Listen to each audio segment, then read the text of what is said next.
मेरे प्रिय भाई और बहनों, हम एक नए वर्ष में प्रवेश किए हैं। प्रभु ने हमें जीने के लिए एक और नया साल दिया है। कल रात को संसार भर में लोगों ने बड़े आनंद के साथ इस वर्ष का स्वागत किया होगा। हम भी बड़े आनंद के साथ इस नए वर्ष का स्वागत करेंगे। मैं आपको बताना चाहता हूं कि मातृधाम आश्रम में आप सभी के लिए लगातार प्रार्थनाएं चलती हैं। मातृधाम आश्रम के दर्शन भवन में करीब 24 घंटे आराधना चलती है और एक दूसरा भवन है जिसका नाम है वरदान, उसमें दिन भर मध्यस्थ प्रार्थना चलती है। और हम लोग व्यक्तिगत रूप से भी आपके लिए प्रार्थना करते हैं कि ये नया वर्ष हम सब के लिए अनुग्रह का वर्ष हो, हमारे परिवारों के लिए शांति का वर्ष हो, हमारे परिवारों के लिए और व्यक्तिगत जीवन के लिए तरक्की का समय हो। प्रभु चाहते हैं कि हम सभी के जीवन में प्रभु की आशीष भरपूर मात्रा में हो। यूहन्ना के सुसमाचार के अध्याय 15 उसके वाक्य 8 में प्रभु यीशु कहते हैं, मेरे पिता की महिमा इसमें है कि तुम बहुत फल उत्पन्न करो और मेरे शिष्य बने रहो। प्रभु कहते हैं मेरे पिता की महिमा इसमें है कि तुम बहुत फल उत्पन्न करो और मेरे शिष्य बने रहो। प्रभु चाहते हैं कि हम लोग अपने अपने क्षेत्र में बहुत फल उत्पन्न करें। क्या आप कलाकार हैं, उस क्षेत्र में बहुत फल उत्पन्न करें। क्या आप धन कमाने में समर्थ हैं, उस क्षेत्र में बहुत फल उत्पन्न करें। पढ़ाई में अच्छे हैं, बहुत फल उत्पन्न करें। सेवा में अच्छे हैं, बहुत फल उत्पन्न करें। तो ईश्वर की योजना है कि हम बहुत फल उत्पन्न करें, साथ ही साथ यीशु के शिष्य बने रहें। अक्सर हमें देखने को मिलता है कि जब हमारे जीवन में बहुत फल उत्पन्न हो जाता है तो धीरे धीरे हम यीशु को भूलने लगते हैं। प्रभु कहते हैं ऐसा नहीं होना चाहिए, बहुत फल उत्पन्न करो और मेरे शिष्य बने रहो। तो ये वर्ष हमारे लिए अनुग्रह का वर्ष हो, ये हमारी प्रार्थना है, कामना है। हम प्रभु को धन्यवाद देंगे बीते वर्ष के लिए। बीते वर्ष के लिए हम प्रभु को धन्यवाद देंगे। बीता वर्ष करीब करीब मैं सोचता हूं हम सबके लिए सांत्वना का वर्ष था। हालांकि विश्व में युद्ध चल रहा है, इसके बावजूद इस इलाके में हमारे लिए एक तरह से सांत्वना का समय था, जबकि हम जानते हैं छिटपुट यहाँ वहाँ कई लोगों के जीवन में कई प्रकार के दुखों का अनुभव भी हुआ है। हम प्रभु को धन्यवाद देंगे पिछले वर्ष 2022 में हमें प्राप्त सारे वरदानों के लिए, सारे कृपा दानों के लिए। प्रभु ने हमारे व्यक्तिगत जीवन में और पारिवारिक जीवन में बहुत सारी आशीषें दी हैं। उन सारी बातों के लिए प्रभु को धन्यवाद देने का ये समय है। मुड़कर देखना बीते साल को और एक एक बात के लिए प्रभु को धन्यवाद देना। परिवार के लिए, परिजनों के लिए, कृपाओं के लिए, स्वास्थ्य के लिए, चंगाई के लिए, चमत्कार के लिए, तरक्की के लिए, विकास के लिए, पढ़ने में प्रभु ने मदद दी उसके लिए, एक एक बात के लिए हम प्रभु को धन्यवाद देंगे, प्रभु की स्तुति करेंगे, प्रभु की आराधना करेंगे। साथ ही साथ इस नए वर्ष को 2023 को हम स्वागत करेंगे, बड़े आनंद के साथ हम स्वागत करेंगे, उल्लास के साथ स्वागत करेंगे। यह बहुत महत्वपूर्ण बात है। कुछ लोग अपने जीवन को डर डर कर स्वागत करते हैं, कुछ लोग अपने जीवन में डर डर कर जीते हैं, संकोच के साथ जीते हैं। ऐसा नहीं होना चाहिए।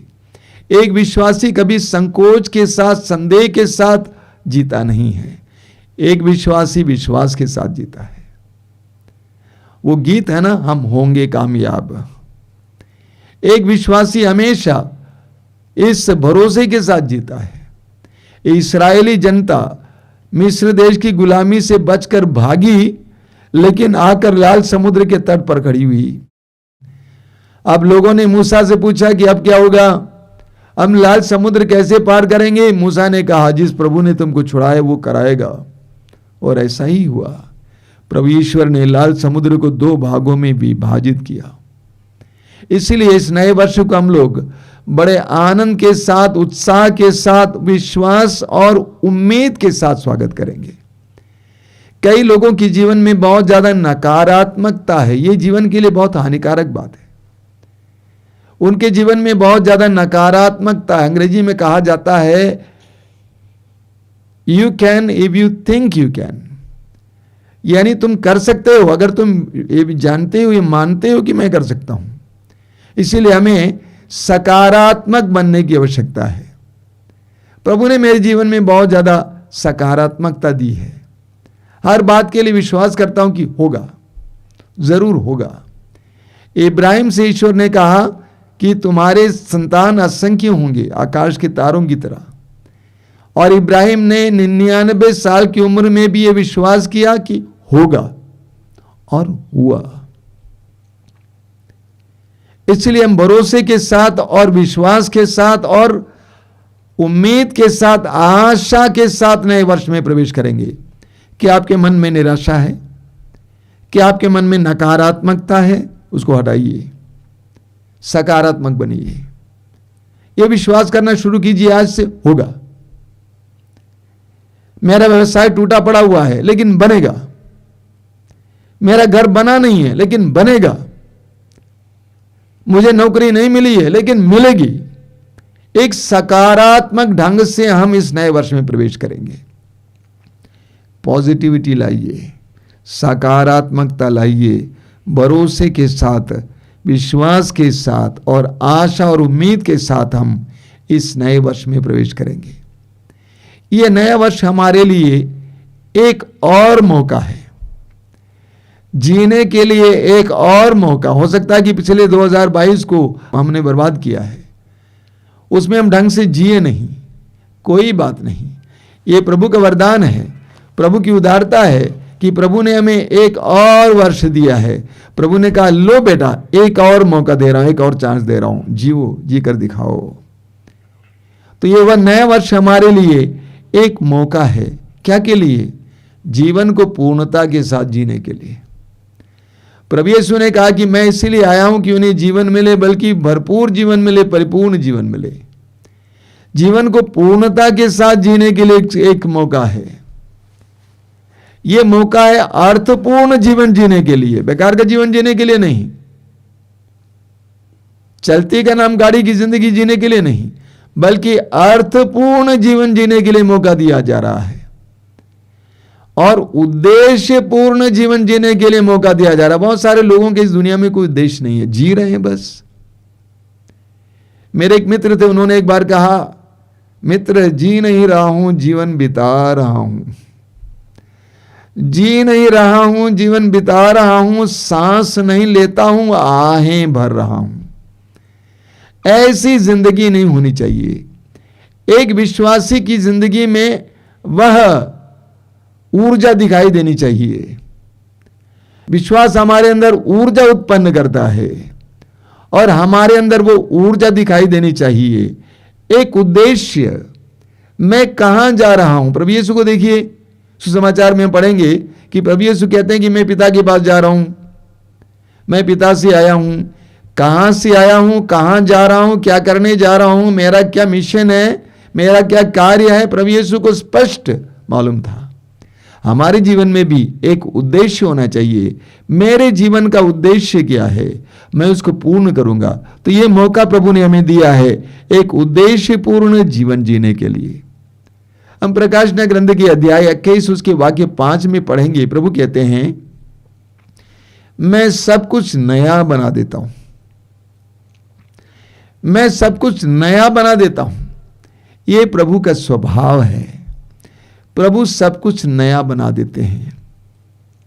सब समय सब कुछ नया बनाते रहते हैं। अपने बीते अतीत की ओर मुड़कर देखिए। 10 साल पहले आप क्या थे और आज आप क्या हैं। प्रभु सब कुछ नया बनाते रहते हैं और प्रभु चाहते हैं कि हम सब कुछ नया बनाएं।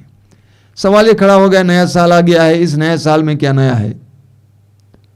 नए साल में क्या नया है? कुछ भी नया नहीं है। वही पुराना सूरज, वही पुरानी धरती, वही पुराने चंद्रमा तारे, वही पेड़, वही मकान, वही पुरानी पत्नी, पुराने पति, पुराने बच्चे, पुराने माँ बाप, सब कुछ पुराने हैं, कुछ नया नहीं है। ये नहीं कि अचानक 2022 के रात 12 बजे ईश्वर ने सब कुछ को नया बना दिया। लेकिन नया बनाने का काम प्रभु हमें दे रहे हैं। प्रभु कहते हैं कि मैं सब कुछ नया बना देता हूं और मेरे बेटे मेरी बेटी तुम भी सब कुछ नया बनाओ। हो सकता है तुम्हारी जिंदगी पुरानी थी, उसमें कोई रस नहीं था, कोई उम्मीद नहीं थी, बुराई से भरी हुई थी। कोई बात नहीं, लो नया बनाओ। जिस तरह मैं सब कुछ नया बना देता हूं उसी तरह तुम भी सब कुछ नया बनाओ। आज मैंने एफेसियों के पत्र के अध्याय 4 को उठाया है। एक नए जीवन की रूपरेखा संत पौलुस हमें बताते हैं वहां पे एफेसियों के पत्र के अध्याय 4 उसके वाक्य 22 से 32 तक मैं पढ़ूंगा, ध्यान से सुनिएगा। पौलुस कहते हैं, आप लोगों को अपना पहला आचरण और पुराना स्वभाव त्याग देना चाहिए, क्योंकि वो बहकाने वाली दुर्वासनाओं के कारण बिगड़ता जा रहा है। आप लोग पूर्ण रूप से नवीन आध्यात्मिक विचारधारा अपनाएं और एक नवीन स्वभाव धारण करें, जिसकी सृष्टि ईश्वर के अनुसार हुई है और जो धार्मिकता तथा सच्ची पवित्रता में व्यक्त होता है। इसलिए आप लोग झूठ बोलना छोड़ दें और एक दूसरे से सच ही बोलें, क्योंकि हम एक दूसरे के अंग हैं। यदि आप क्रुद्ध हो जाएं तो इस कारण पाप ना करें। सूरज के डूबने तक अपना क्रोध कायम में रहने दें। शैतान को अवसर नहीं देना चाहिए। जो चोरी किया करता था वो अब से चोरी नहीं करें, बल्कि ईमानदारी से अपने हाथों से परिश्रम करें। इस प्रकार वो दरिद्रों की भी कुछ सहायता कर सकेगा। आपके मुख से कोई अश्लील बात नहीं, बल्कि ऐसे शब्द निकलें जो अवसर के अनुरूप दूसरों के निर्माण तथा कल्याण में सहायक हों। पवित्र आत्मा ने मुक्ति के दिन के लिए आप लोगों पर अपनी मुहर लगा दी है, आप उसे दुख नहीं दे। आप लोग सब प्रकार की कटुता, उत्तेजना, क्रोध, लड़ाई झगड़ा, परनिंदा और हर तरह की बुराई अपने बीच से दूर करें। एक दूसरे के प्रति दयालु तथा सहृदय बने। जिस तरह ईश्वर ने मसीह के कारण आप लोगों को क्षमा कर दिया, उसी तरह आप भी एक दूसरे को क्षमा करें। एक अच्छे नए विश्वासी के जीवन के लायक बातें संत पौलुस यहां पे बताते हैं। इसमें से 3 बातें मैं उठाना चाहता हूं। सबसे पहली बात पौलुस कहते हैं कि आपको अपने पुराने आचरण और पुराने स्वभाव को त्याग देना चाहिए। इस नए वर्ष में नए ढंग से जीने के लिए पौलुस कहते हैं कि अपने पुराने आचरण, व्यवहार और पुराने स्वभाव को त्याग देना चाहिए। दूसरी बात पौलुस कहते हैं कि एक नई आध्यात्मिक विचारधारा अपनाना चाहिए और एक नया स्वभाव अपनाना चाहिए। एक नई आध्यात्मिक विचारधारा और एक नया स्वभाव। तीसरी बात एफेसी अध्याय 5 में पौलुस कहते हैं, आप प्रेम के मार्ग पर चलें। हम इन 3 बातों पर मनन करेंगे। इस वर्ष को नया बनाने के लिए, इस वर्ष में एक नया जीवन जीने के लिए आवश्यक 3 बातें हैं। पहला, पुरानी बातों को छोड़ देना, पुराने आचरण और स्वभाव को त्याग देना। इसमें पौलुस 3 बातों पर जोर देते हैं। सबसे पहली बात पौलुस कहते हैं वाक्य 26 में, यदि आप क्रुद्ध हो जाएं तो इस कारण पाप ना करें। यदि आप क्रुद्ध हो जाएं तो इस कारण पाप ना करें, सूरज के डूबने तक अपना क्रोध कायम नहीं रहने दें। पौलुस कहते हैं कि क्रुद्ध होना, क्रोधित होना स्वाभाविक है, लेकिन अपने क्रोध को सूरज के डूबने के बाद तक अपने हृदय में बनाए ना रखें। सूरज के डूबने से पहले सबसे मेल कर लें। मेरे प्रिय भाई और बहनों, एक नए जीवन के लिए, नए साल के लिए अति आवश्यक बात पौलुस हमारे सामने रखते हैं। इस दुनिया में आज लोग कितने प्रतिशोध और क्रोध में जी रहे हैं, लोग जल रहे हैं। अभी भी युद्ध चल रहा है, यूक्रेन और रूस के बीच में युद्ध चल रहा है। अरबों खरबों रुपए बर्बाद हुए, कितनी जिंदगियां बर्बाद हो गई। लोग प्रतिशोध में जल रहे हैं। एक ही छत के नीचे रहने वाले, एक ही घर में रहने वाले लोग कई दिनों से या कहीं कहीं सालों से बात तक नहीं कर पाए हैं। एक दूसरे के नजरअंदाज करते हैं। इतना क्रोध उनके अंदर है। इस प्रकार ईश्वर के द्वारा दिए जा रहे हर एक दिन को वे बासी बना लेते हैं। उनके अंदर क्रोध है, इसलिए हर रोज उनके लिए बासी बन जाता है। यूहन्ना का पहला पत्र अध्याय 2 वाक्य 9 से 11 तक यूहन्ना कहते हैं, जो बैर करता है वो अंधकार में जीता है, वो अंधा बन गया है, वो नहीं जानता है कि वो कहां जा रहा है। बैर, विद्वेष, क्रोध हमें अंधा बना देता है। इसीलिए सबसे पहली आवश्यकता है इस नए साल में कि हम सबको क्षमा करें, सबके साथ मेल मिलाप करें, इस बात का ख्याल करें। आज से हम खोजना शुरू करें कि मेरा किन किन लोगों के साथ रिश्ता टूटा पड़ा हुआ है। एक एक व्यक्ति से मेल मिलाप करते जाए। मैं आपको बता चुका हूं कई बार, अक्षमा एक बंधन है। आपकी अक्षमा के कारण बहुत सारी कृपाएं रुकी हुई हैं। जब आप क्षमा करने लगेंगे, मेल मिलाप करते जाएंगे, आपके जीवन में प्रभु की कृपाएं आपकी ओर बहने लगेंगी। तो इस नए वर्ष में सबसे पहला काम जो हमें करना है, लोगों को क्षमा करते जाना, क्षमा करते जाना, मेल मिलाप करते जाना। जिन जिन लोगों के साथ हमारा रिश्ता टूटा पड़ा हुआ, उन लोगों को ढूंढ निकालें, उनसे मेल मिलाप करें, अंतिम व्यक्ति तक मेल मिलाप करें, तभी एक नया साल हमारे लिए शुरू होगा। ये नया वर्ष हमारे लिए मेल मिलाप का वर्ष बने। दूसरी बुराई जिसको हमें त्यागना चाहिए, पौलुस कहते हैं, जो चोरी किया करता था वह अब से चोरी नहीं करें, बल्कि ईमानदारी से अपने हाथों से परिश्रम करें। जो चोरी किया करता था वो अब से चोरी नहीं करें, बल्कि ईमानदारी से अपने हाथों से परिश्रम करें। दूसरी चीज जो संत पौलुस कहते हैं कि हमें त्यागना चाहिए, वो क्या है? चोरी, अन्याय, बेईमानी। चोरी, अन्याय, बेईमानी। सूक्ति ग्रंथ की अध्याय 15 उसके वाक्य 27 में वचन कहता है, पाप की कमाई एकत्र करने वाला अपना घर संकट में डालता है। वचन कहता है, पाप का धन इकट्ठा करने वाला अपना घर संकट में डालता है।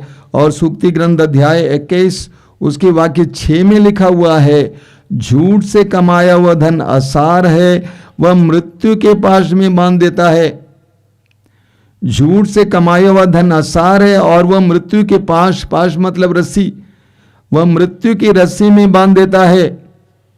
और सूक्ति ग्रंथ अध्याय 1 उसके वाक्य 19 में लिखा हुआ है, यह उन लोगों की गति है जो पाप की कमाई एकत्र करते, ऐसी कमाई मनुष्यों की जान ले लेती है। संत पौलुस कहते हैं कि हम चोरी करना बंद करें, बुराई के द्वारा पैसा इकट्ठा करना बंद करें, अन्याय के द्वारा पैसा इकट्ठा करना बंद करें, ईमानदारी के साथ पैसा इकट्ठा करना शुरू करें। लूकास के सुसमाचार की अध्याय 19 वहां पर हम जक्केउस के बारे में पढ़ते हैं, जो यीशु को देखना चाहता था, जो नाटा था, धनी था, प्रमुख नाकेदार था, उसके पास सब कुछ था, लेकिन वो यीशु को देखना चाहता था, इसीलिए गुलर की पेड़ की डाली पर बैठा हुआ था। जब प्रभु यीशु ने कहा कि मुझे तुम्हारे यहाँ ठहरना है, उसने बड़े विश्वास और आनंद के साथ यीशु को अपने घर पे स्वागत किया। घर पहुंचने पर उसने यीशु से कहा कि मैं अपनी आधी संपत्ति गरीबों में बांट दूंगा और जिन लोगों को मैंने ठगा है मैं उनको 4 गुना लौटाऊंगा। एक नए जीवन की शुरुआत वहां होती है। इसीलिए प्रभु यीशु कहते हैं कि आज इस घर में मुक्ति आई है। उस नए जीवन की शुरुआत के लिए जक्केउस ने यह घोषित किया कि मैंने जिन लोगों को ठगा है मैं उनको 4 गुना वापस लौटाऊंगा। यानी ये जो ठगने का कार्य मैं बंद कर दूंगा, चोरी करने का कार्य मैं बंद कर दूंगा। सूक्ति ग्रंथ के अध्याय 28 उसके वाक्य 20 में हम पढ़ते हैं, बहुत सुंदर वचन है। सूक्ति ग्रंथ अध्याय 28 वाक्य 20 में वहां पे प्रभु कहते हैं कि किसको आशीर्वाद प्राप्त होता है। सूक्ति ग्रंथ अध्याय 28 वाक्य 20 में लिखा हुआ है, ईमानदार व्यक्ति को प्रचुर आशीर्वाद प्राप्त होगा। ईमानदार व्यक्ति को प्रचुर आशीर्वाद प्राप्त होगा। तो इस नए वर्ष में हम प्रॉमिस करेंगे, प्रभु से वायदा करेंगे कि हम ईमानदारी और परिश्रम का फल ही खाएंगे। हम बेईमानी नहीं करेंगे, हम अन्याय नहीं करेंगे, हम चोरी नहीं करेंगे, बल्कि ईमानदारी और परिश्रम का फल खाएंगे। बोलिए hallelujah, hallelujah, hallelujah, hallelujah, hallelujah, hallelujah, hallelujah, hallelujah, hallelujah, hallelujah, hallelujah. Hallelujah. अगली बात जो संत पौलुस कहते हैं कि हमें त्यागना चाहिए वो है अश्लीलता। पौलुस कहते हैं आपके मुख से कोई अश्लील बात नहीं, बल्कि ऐसे शब्द निकले जो अवसर के अनुरूप दूसरों के निर्माण का कल्याण में सहायक हों। पौलुस कहते हैं कि हमें अश्लीलता को त्यागना चाहिए। आज सारा समाज अश्लीलता की बदबू से परेशान है। आज अश्लीलता परोसी जा रही है, मीडिया के द्वारा विशेष करके अश्लीलता परोसी जा रही है। इतने सारे युवा बर्बाद हो रहे हैं, इतने सारे बच्चे बर्बाद हो रहे हैं, इतने सारे परिवार टूट रहे हैं अश्लीलता के कारण। और पौलुस कहते हैं कि हमें अश्लीलता को त्यागना चाहिए। कुरिन्थियों के पहले पत्र के अध्याय 6 वाक्य 9 और 10 में पौलुस कहते हैं धोखे में ना रहें, व्यभिचारी, मूर्ति पूजक, परस्त्रीगामी, लौंडे और पुरुषगामी, चोर, लोभी, शराबी, निंदक और धोखेबाज ईश्वर के राज्य के अधिकारी नहीं होंगे। पौलुस कहते हैं धोखे में ना रहें। आज विचारों में लोगों की अश्लीलता है, व्यवहारों में अश्लीलता है, बातों में अश्लीलता है। अश्लील चित्र देखना, अश्लील चलचित्र देखना इत्यादि इत्यादि। बॉयफ्रेंड गर्लफ्रेंड के नाम पर क्या क्या नहीं हो रहा है। अश्लीलता परोसी जा रही है, सर्वत्र अश्लीलता देखने को मिलती है। पहला पेतरुस अध्याय 1 वाक्य 15 और 16 में पेतरुस कहते हैं जिसने आपको बुलाया है वो पवित्र है, जिसने आपको बुलाया वो पवित्र है, इसलिए सब बातों में पवित्र बने रहें।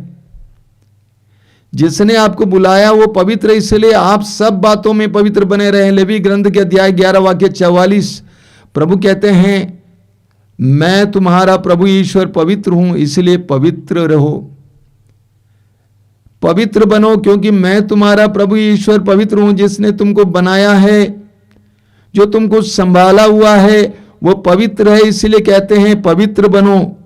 ये 2023 नया बनाने के लिए हमें पवित्रता को अपनाने की जरूरत है। आज हम प्रॉमिस करें कि प्रभु हम एक पवित्र जीवन जिएंगे। ये नया साल मेरे लिए और मेरे परिवार के लिए कृपा का माध्यम बने, समय बने, उसके लिए मैं एक पवित्र जीवन जीऊंगा। योशुआ का ग्रंथ अध्याय 3 वाक्य 5 में प्रभु कहते हैं तुम अपने को पवित्र बनाए रखो, क्योंकि कल प्रभु तुम्हारी आंखों के सामने चमत्कार दिखाएगा। हम सभी अपने जीवन में और अपने परिवार के जीवन में प्रभु के चमत्कार और चिन्ह देखना चाहते हैं। उसके लिए प्रभु कहते हैं अपने को पवित्र बनाए रखो। तो 3 बातें जिसको हमें त्यागना है। पहली बात अपने क्रोध को शांत करना, क्रोध को त्यागना। दूसरी बात चोरी, अन्याय और बेईमानी को छोड़ना। तीसरी बात अश्लीलता को छोड़ना।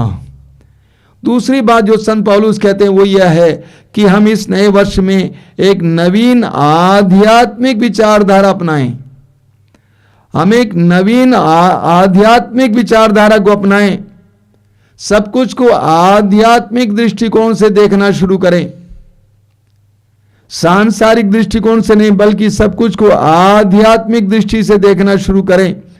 धन संपत्ति को आध्यात्मिक दृष्टि से देखें, रिश्ते को आध्यात्मिक दृष्टि से देखें, दुख सुख को आध्यात्मिक दृष्टि को देखें। ये सच्चाई है कि हम लोग इस संसार में जाते हैं, हम इस संसार में हैं, लेकिन हमारा दृष्टिकोण संसार के अन्य लोगों के दृष्टिकोण की तरह नहीं है। हमें कभी भी संसार को हमारे ऊपर हावी होने नहीं देना चाहिए।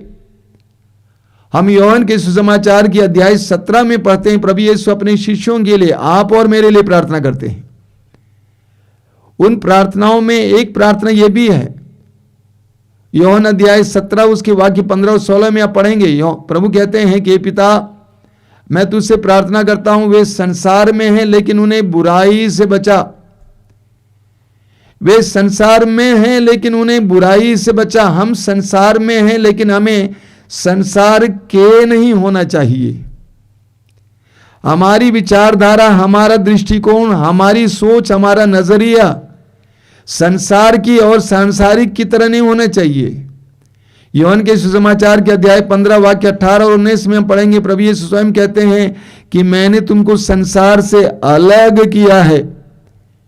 इसलिए पौलुस कहते हैं कि एक नवीन आध्यात्म की विचारधारा अपनाएं।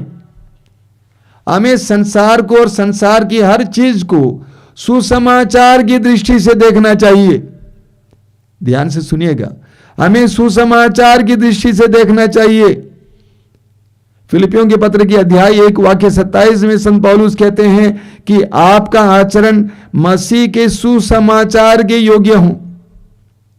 सिर्फ विश्वासी कहलाना काफी नहीं है, सिर्फ मसीही कहलाना काफी नहीं है। पौलुस कहते हैं कि आपका आचरण सुसमाचार के योग्य हो, यानी हम लोग सुसमाचार के अनुसार जीवन जिए। लेकिन हम जानते हैं हम में से अधिकतर लोग सुसमाचार के अनुसार नहीं जीते हैं। हमारा जीवन कैसा है हम जानते हैं। हम वचन सुनना पसंद करते हैं, हम वचन सुनाना भी पसंद करते हैं, लेकिन जीवन वचन से दूर दिखाई देता है। वचन एक तरफ और जीवन दूसरे तरफ, वचन एक तरफ और जीवन दूसरे तरफ। बहुत सारे लोग अपना धर्म बदलते हैं, मसीह बनते हैं, लेकिन उन्होंने विचारधारा को बदला नहीं है। धर्म बदला लेकिन विचारधारा नहीं बदली। कई लोग अपने को अपने अच्छे अच्छे मसीही समझते हैं, लेकिन उनकी विचारधारा नहीं बदली है, सांसारिक हैं। कई लोग पुरोहित बनते हैं, धर्म बहनें बनते हैं, धर्म भाई बनते हैं, लेकिन उनकी विचारधारा नहीं बदली है। एक छोटा सा उदाहरण मैं आपके सामने रखता हूं। दफन संस्कार को याद कीजिए किसी का। दफन संस्कार में क्या होता है, हम लोग कब्रिस्तान जाते हैं दफनाने के लिए। वहां पर अक्सर कौन सा गाना गाया जाता है, मिट्टी तेरी कायर प्राणी मिट्टी में मिल जाएगी। बार बार हम लोग गाएंगे वहां पे। लेकिन पलटकर अपनी जिंदगी को देखिए, पलटकर अपने जीवन को देखिए, अपने मूल्यों को देखिए, पलटकर हमारे समारोहों को देखिए। लाखों रुपए हम समारोह में उड़ा देते हैं, विवाह में उड़ा देते हैं, लाखों रुपए। आडंबर, दिखावा, सुसमाचार के विरुद्ध जीवन, सुसमाचार के योग्य जीवन नहीं है। जीवन वचन से कितना दूर है। पौलुस कहते हैं कि हमें एक नई आध्यात्मिक विचारधारा अपनाना है। हमारी विचारधारा सुसमाचार के अनुसार होना चाहिए। हमारा जीवन सुसमाचार के अनुसार होना चाहिए और हमें एक नया स्वभाव धारण करना है। विनम्रता से भरा हुआ स्वभाव, प्रेम से भरा हुआ स्वभाव, उदारता से भरा हुआ स्वभाव, शांति और प्रेम से भरा हुआ स्वभाव, एक नया स्वभाव, एक नई आध्यात्मिक विचारधारा। इस नए वर्ष में हम सब कुछ को आध्यात्मिक दृष्टि से देखने का प्रयास करें। अगर हमारा जीवन वचन से बहुत दूर है, जरा करीब लाएं। अगर हमारा जीवन सुसमाचार के योग्य नहीं है, उसके अनुसार जीने का प्रयास करें। और तीसरी बात, हम एफेसियों के पत्र के अध्याय 5 में पढ़ते हैं, पौलुस कहते हैं आप लोग ईश्वर की प्रिय संतान हैं, इसलिए उसका अनुसरण करें और प्रेम के मार्ग पर चलें, जिस तरह मसीह ने आप लोगों को प्यार किया और सुगंधित भेंट तथा बलि के रूप में ईश्वर के प्रति अपने को हमारे लिए अर्पित कर दिया। इस नए वर्ष में हम प्रेम के मार्ग पर चलेंगे। आज सारे संसार में, विशेष करके हमारे देश में, कितनी नफरत, कितना घृणा, कितना विभेद फैलाया जा रहा है या फैल रहा है। एक दूसरे के प्रति जो सद्भाव था वो समाप्त हो रहा है। एक दूसरे को दुश्मन समझने लगे हैं। ऐसी परिस्थिति में हम विश्वासियों को इस वर्ष में प्रेम का दीप लिए आगे बढ़ना चाहिए। हमें प्रेम के मार्ग पर चलना चाहिए। लेकिन मैं आपको बताना चाहता हूं, प्रेम का मार्ग फूलों से सजा हुआ नहीं है। प्रेम का मार्ग कांटों का मार्ग है। प्रेम का मार्ग क्रूस का मार्ग है, लेकिन प्रभु यीशु ने हमारे आगे ऐसे मार्ग पर चलकर हमको दिखाया है। लूकास अध्याय 9 उसके वाक्य 23 और 24 में प्रभु कहते हैं, यदि कोई मेरा अनुसरण करना चाहे, आत्म त्याग करें और प्रतिदिन अपना क्रूस उठाकर मेरे पीछे हो लें। प्रभु ने हमारे आगे आगे चलकर दिखाया है कि हमें क्रूस का मार्ग, प्रेम का मार्ग कैसे जीना है, उस पर कैसे चलना है। प्रभु ने पेतरुस से कहा, मेरे पीछे चले आओ। प्रभु ने पेतरुस से कहा, मेरे पीछे चले आओ, और पेतरुस यीशु के पीछे चला गया। और हम भी यीशु के पीछे चले। इस नए साल में बड़ी हिम्मत बांधकर प्रेम के मार्ग पर चलते हुए हम यीशु का पीछा करें। आप सभी को नए वर्ष की मंगल कामनाएं देना चाहता हूं। यह वर्ष हमारे लिए कृपाओं का वर्ष हो, यह वर्ष हमारे लिए मंगलमय हो, यह वर्ष हमारे लिए आशीषों से भरपूर हो, यह वर्ष हमारे लिए आशाओं से भरपूर हो। आइए हम प्रार्थना करें। धन्यवाद देते हैं प्रभु इस समय के लिए, आज के सुंदर दिन के लिए धन्यवाद देते हैं। तूने हमें जीने के लिए एक नया वर्ष दिया है, धन्यवाद देते हैं। बीते वर्ष के एक एक पल के लिए धन्यवाद देते हैं। इस समय घोषित करते हैं कि हम इस योग्य नहीं है कि तूने हमें एक और नया वर्ष दिया है, लेकिन तेरा प्रेम हमारे लिए कितना है इसके द्वारा हमें प्राप्त होता है, महसूस होता है। धन्यवाद देते हैं प्रभु। इस नए वर्ष में पुरानी बहुत सारी बातों को त्यागने के लिए हमें कृपा देना प्रभु। क्रोध को त्यागने और मेल मिलाप और शांति की स्थापना करने के लिए, बेईमानी को त्यागने और ईमानदारी को स्थापित करने के लिए, अश्लीलता को त्यागने और पवित्रता को स्थापित करने के लिए कृपा दीजिए प्रभु। हमें एक नई आध्यात्मिक विचारधारा और एक आध्यात्मिक दृष्टि दीजिए। सब कुछ को सुसमाचार के अनुसार, सुसमाचार के दृष्टिकोण से देखने की कृपा दीजिए। हमारे जीवन को सुसमाचार ही बनाइए। हमें तेरे प्रेम के मार्ग पर चलने के लिए शक्ति और साहस दीजिए। हम जानते हैं कि प्रेम का मार्ग कांटों का मार्ग है, क्रूस का मार्ग है, लेकिन इसलिए कि तूने चलकर दिखाया, उस मार्ग पर चलने के लिए हमें साहस दीजिए, कृपा दीजिए। ये नया वर्ष हमारे लिए मंगलमय हो प्रभु, तेरी कृपाओं से भरा हुआ वर्ष हो प्रभु। तेरी स्तुति, तेरी आराधना, तेरी महिमा।